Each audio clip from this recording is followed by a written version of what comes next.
Greetings, I am Jabrils Prime, leader of the Auto Nerds. Right now it's only my mask because it's June, which means it is Justice June, baby! Oh yeah, the one time of the year where I talk about the Justice League. Once every Friday of the entirety of June. And this week, this time around, it's all about injustice. Now, what is injustice, you may be asking? Well, this is Injustice. Originally released for PlayStation 3, Xbox 360, and PC, plus Wii U. Injustice, yes.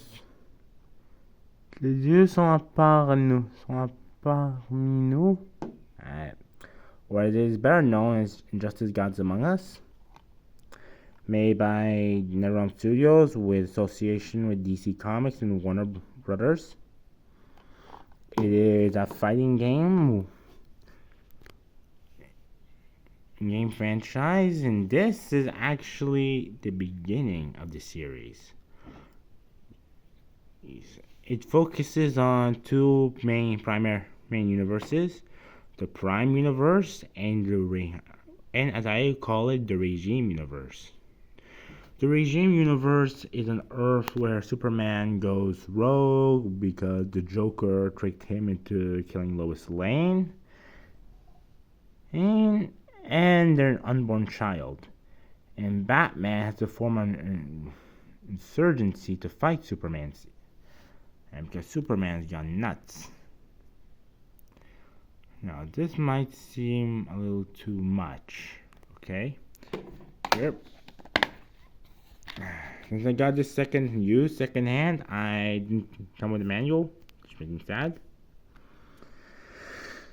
This is a game. I would show you gameplay, but I'm not that advanced yet in my editing. So open up this number.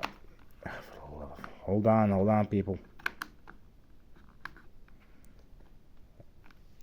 Hold on.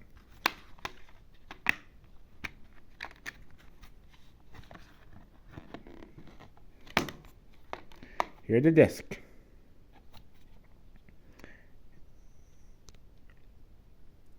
Injustice Gods Among Us 16 up. DC, NetherRealm Studios, Warner Brothers Games. Back of the disc, no scratches. All good.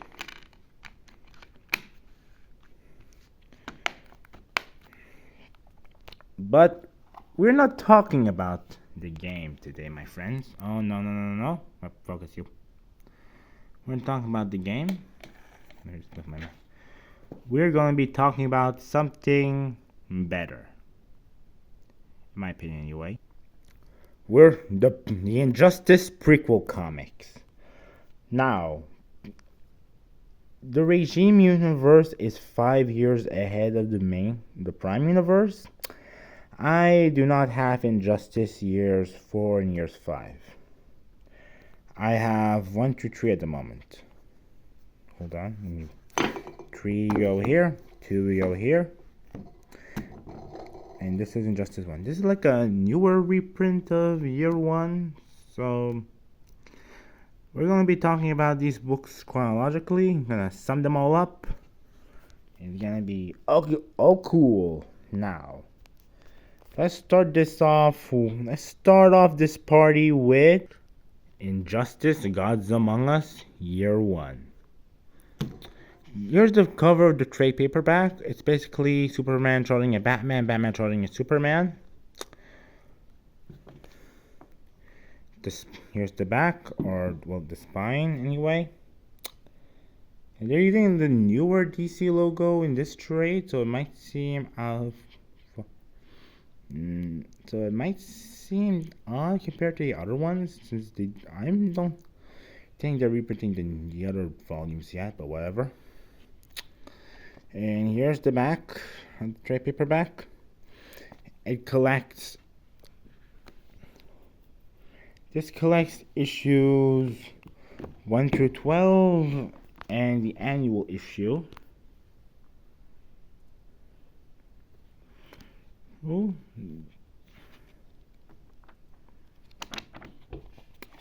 and just here's everything you need to know so far. Writer Tom Taylor, and here's a bunch of artists. The funny part is these weren't originally released as like single issues you'd find like a comic shop. No. Each of these were originally published digitally and were put as fully published single issues, then full trade paperbacks. Fun fact here.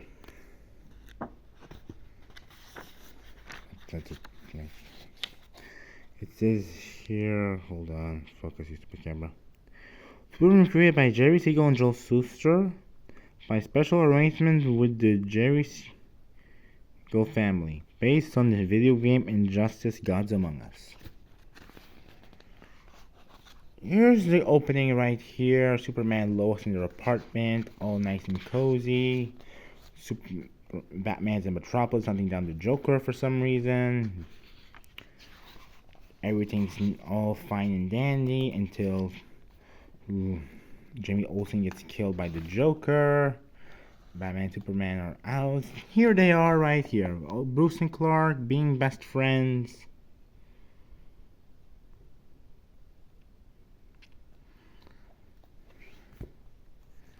The Joker kidnapping Lois Lane. Superman again too late. Yeah, finding Jimmy's body.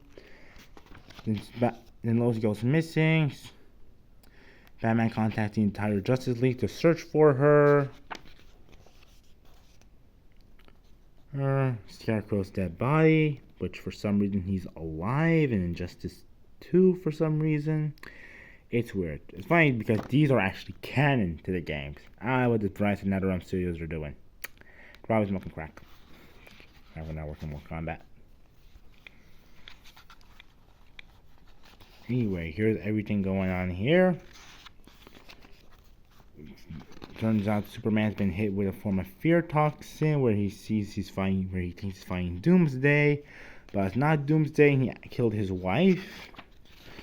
And then, boom, a nuke explodes in Metropolis, destroying the place. That's year one. Long story short, I'm just going to summarize the rest of it. Real quick, it's a faction war. Superman slowly loses his way. Wonder Woman is written to be a complete psychopath, so, to that I suppose.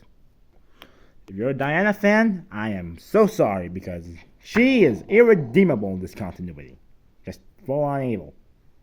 I'm sorry. Half the Justice League joins Superman's more forward approach. The other half joins Batman's insurgency. Robin, which I'll have to remind you is Damian Wayne, Bruce's biological son, joins Superman. And Nightwing dies. Why? Shock value. That and because in the story of the game, Damian Wayne is Nightwing, not Dick Grayson. So there's that, I suppose. The comic ends. Quick spoilers, real quick. Green Arrow dies, and let me tell you, your favorite characters, no one is safe. I mean, except for the characters that are playable in the game. Those guys are the main people we focus on in this conflict. But everyone else that you love, ladies and gentlemen, they are not safe at all. Like, nada, zero.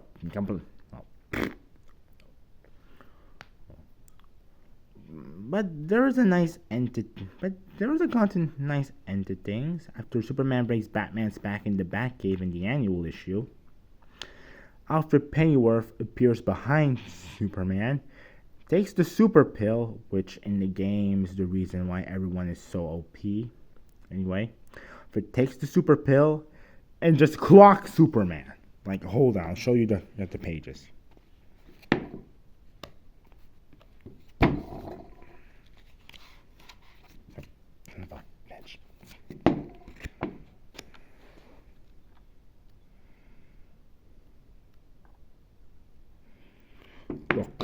Alfred is just beating up Superman, like pow, pow, pow. He carries Bruce's broken bat, gets on the teleporter, and leaves to the insurgency base. It's a fun ending because Alfred, to be honest with you guys, I like Alfred. Genuinely. He's a cool character. Which makes me sad when I remember that he died in the Tom King run of Batman. Tom King, you had one job and you killed Alfred. I will never forgive you. Anyway, this story, it's pretty good, pretty awesome. But now it's on to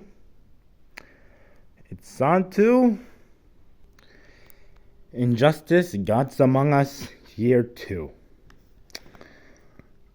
The Green Lantern War. It's not called that, but let's face it. All the Green Lanterns are here. They're involved. They're going after Superman for some reason. Here's the spine. Still angry Superman from last volume, or one page of the last volume. And here, Superman with a Sinestro core. Or he's now buddy with Sinestro. Everything's going planned for him. And to be completely honest here, I may be a DC guy, but Sinestro is the only one I actually memorized the name of. And Arkello. Everyone else, hell if I know. And also, it's revealed that in this comic, or in this continuity anyway, the Guardians of the Universe actually let Krypton explode. I don't know why they did that, but hey, the blue little Papa Smurfs are pains in everyone's ass, so who the hell cares?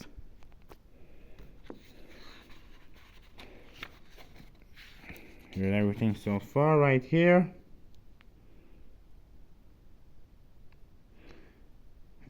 All you need to know. A cool page of Superman grabs Sinestro by the throat a little before they team up. Jor-El and Lorak L.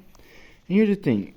All further volumes have, after volume 1, have this, the story so far page, recapping what happened in the last volume. That's cool. Oh wait, no, never mind. I was mistaken. Huh. This isn't actually a piece of new artwork. How do I keep misremembering things from comics I've read? Oh well. Hey, Green Arrow's alive again. Spoiler for the last issue. Dr. Fate brings Black Canary to an alternate universe where Oliver Queen is still alive. Oliver Queen, for us comic book aficionados or people who watch the CW, is Green Arrow. So Dr. Fate brought her into an alternate universe where he's still alive, so both of them can raise their son together. It's a whole thing, don't worry about it. The reason I call this Green Lantern Wars is because, well, all the Green Lanterns are involved. They're trying to take down Superman. Sinestro actually joins the fray and actually manipulates Superman. Sinestro's one of those villains who has the long mustache, who's I'm twirling my mustache will make him my evil scheme. And here's the funny thing. Regime Universe Hal Jordan is a Yellow Lantern in the game. And this comic shows how he became a Yellow Lantern. I can't explain too much, since I genuinely believe you have to buy these and read them for yourself, either digitally, physically, hardcover, trade paperback, digest format. It doesn't matter.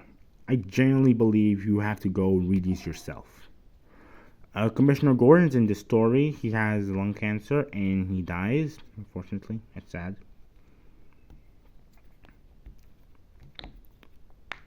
Half the regime gets captured by members of Batman's insurgency, including the Flash for some reason. I don't know. I understand the Flash is one of those characters who's most hesitant in this. But I'll be honest, Barry Allen could just vibrate himself out of the restraint and just go phew, super speed out of here. But he doesn't. Tom Taylor, If you ever write a Flash comic, I want you to remember the powers. You can vibrate through solid objects by moving these molecules very, very fast. People, what can you do? But yeah, all the Green Lanterns here, including this guy, Guy Gardner. Spoiler, they die. Hal Jordan joins the Sinestro Corps and becomes a Yellow Lantern. He reignites a friendship with Sinestro. And it's kind of like all hope is lost for both sides if you think about it. Because Superman gets a Yellow Lantern ring, and he brings fear, not hope. Batman is in the Tower of Fate recovering due to his spinal injury. A bunch of things happen, and I want to tell you all about this, but at the same time, I do not want to spoil for new readers or people who are just now getting into Injustice. Anyway, enough of year 2, and let's get into some triple trouble with year 3 now. How can I describe year 3? The best way I can describe both year 2 and year 3 is this. Year 2 is the sci-fi, all in space story. Year 3 is the all magic story. Because in this book, they literally go to hell. Yeah. That's something. The cover is good. You have John Constantine smoking a cigarette. You have Ares, Wonder Woman's kind of sort of brother.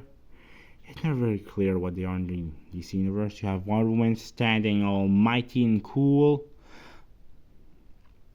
You know, this might be controversial. It's not about controversial. That's the word I'm looking for. Controversial, but I actually always liked Wonder Woman when she has pants on. I don't know. I know she's iconic with the one-piece bikini costume, but her Wonder Woman with pants looks pretty cool. You have Batman in the corner looking all serious and mysterious, and Wonder Woman's mother, Hippolyta. And the one thing consistent with Hippolyta is that she is a blonde. I'm serious. Every time I try to look up Hippolyta at different DC mediums, she's always blonde. Weird. Here's the spine. Focus. John Constantine, Injustice, Gods Among Us, Year 3, complete. The focus. And here's Swamp Thing in the back. Swamp Thing is kind of an important character in this. Kind of. I won't spoil too much. Just gonna show you something quick. Not the story so far page, since we already know where that story ends. But here we go. This. The super character section. See, because they have to owe the rights to creators. Because some of these, because believe me, for some of them, if you don't add the proper credits, they might sue. Let's see, John Constantine, created by Alan Moore and Steve Buscemi. I have to learn to pronounce that.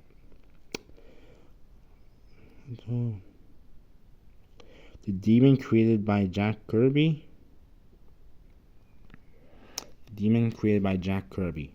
They're talking about Etrigan the Demon. Here are the characters, because this is all the magic side of the DC universe. The story so far, segment, blah blah blah. First cover's chapter. Nope, the first chapter's cover, or first issue cover, whatever. Yeah, right here, it's kind of John Constantine recapping everything that happened in, like, the end of year 2. Yeah, turned out John Constantine had a daughter called Rose Constantine in the story. I don't know much about Constantine, so if anyone knows if Rose Constantine is an actual character, please leave it in the comments below. Like, subscribe, whatever. This might seem like I'm selling out, but trust me, I'm desperate. Anyway, Jason Blood, the human host for Etrigan the Demon, he's killed in this story. He is killed by the Spectre. But here's the thing, okay? Later on in this storyline, Deadman, the ghost superhero, finds out that the Spectre isn't actually the Spectre. He's actually mixed. Later on, it's actually. I don't want to spoil too much, but let's just say there's a fifth dimensional chaos goblin that's more associated with Superman, if anything. Anyway, the storyline is pretty good. It has the ghost of Nightwing come back as Deadwing, and he forgives Damian for killing him in the first volume of Year 1.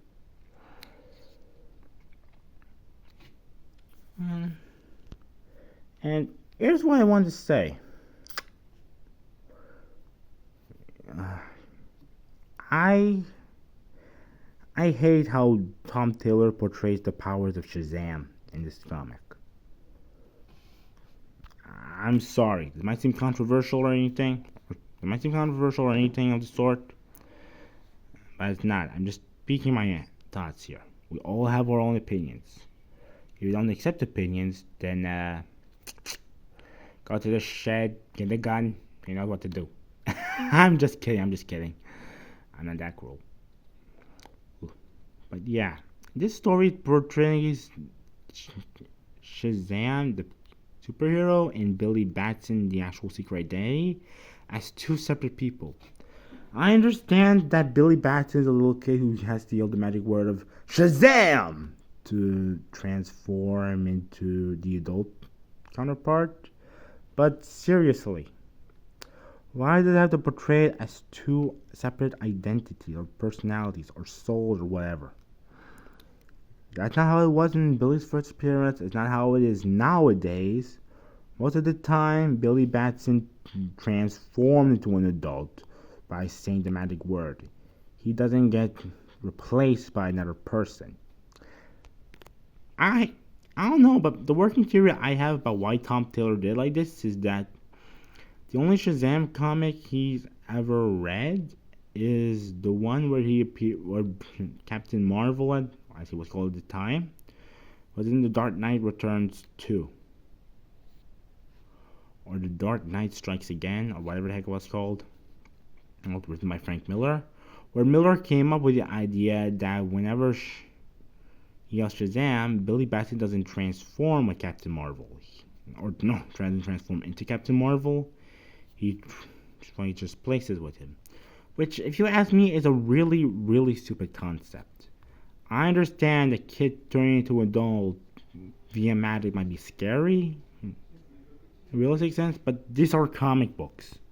Comic books you can be goofy all the hell you want.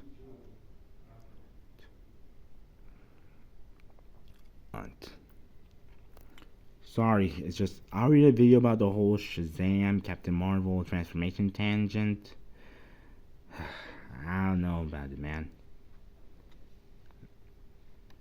But yeah, aside from that thing, I actually like this storyline. It's pretty cool. It introduces Raven's father, Trigon, to its continuity. There's more magical mumbo jumbo. And there's an actual little nice Elseworlds issue. Hold on. Anyway, I don't know. These stories are really good so far. Crap, I forgot what I want to say. Alright, there's a little Elseworlds issue here, which shows an alternate timeline if Superman didn't kill Lois. And Batman killed the Joker. It's nice progression, but it's a little confusing because in the book, or in this Elseworld issue, it portrays Superman and Lois' child as being a woman, a girl, but the game, hold on, this thing right here, imagine the child as being a male. Who knows? Could be continuity problems between developers and writers. Anyway, you, get here. I will pick that up later. Right now, it's on to talk about the adaptation of Injustice. Not comic prequel, not sequel game, but a full-length animated movie. Alright, DC animated movie Injustice. here's the designs. It's a poster that shows Superman, Batman, Wonder Woman fighting, with Batman and Wonder Woman going up against Superman. But here's the thing, there's very little Bruce and Clark fighting in this movie. Here's the blurb. I'll pause it if you want to read at your own risk. Okay. Here's Hawkman, Mr. Terrific, The Flash, and Harley Quinn. I kind of don't like this already because The Flash dies in the first 2 minutes of the movie. I don't know why. He just gets tricked with fear toxin and, well, his head cut off. I don't really like it. But it's even more confusing because in the later scene in the movie, when they go to a villain bar to interrogate Mirror Master, the Reverse Flash is there. And Reverse Flash can't exist if Barry Allen is dead. So I have a feeling to assume that the Flash in this is actually Wally West. That's my working theory anyway. And Hawkman's barely in the movie. He's there for like a few cameos and that's about it.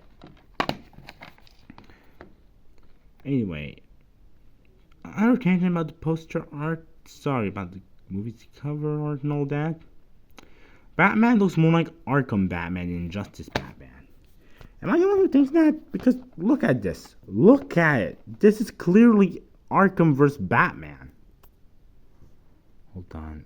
I have to hold this with one hand. I don't have like a tripod or anything. Anyway, how about this is from 2021. It comes with a little promotional pamphlet for other DC projects that were out in rated time.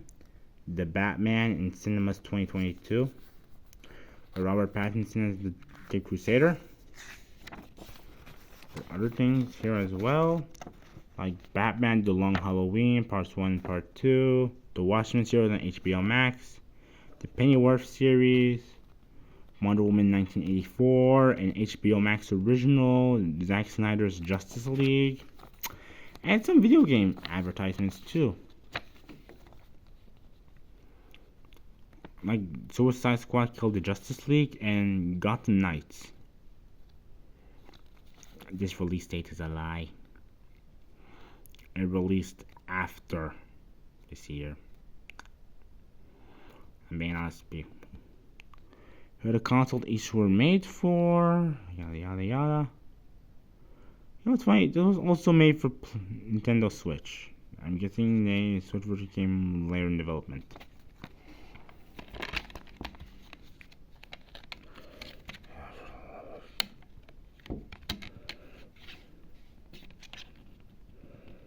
I hate this. Love of. Guess I won't be removing this stupid.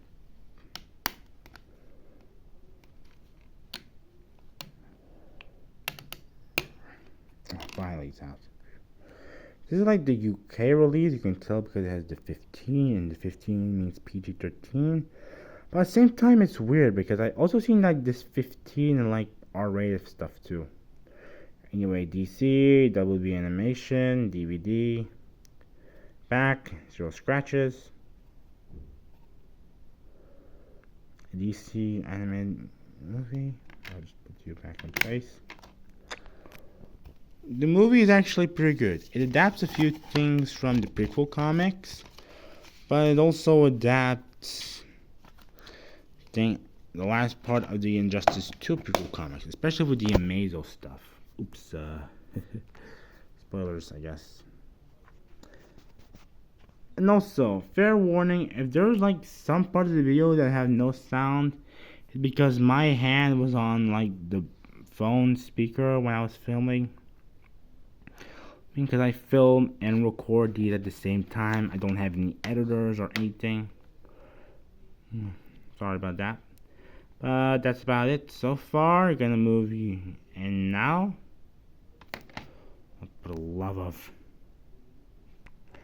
That's about it. And remember, boys and girls, gentlemen and ladies, comic nerds and non-nerds, Justice June has just begun.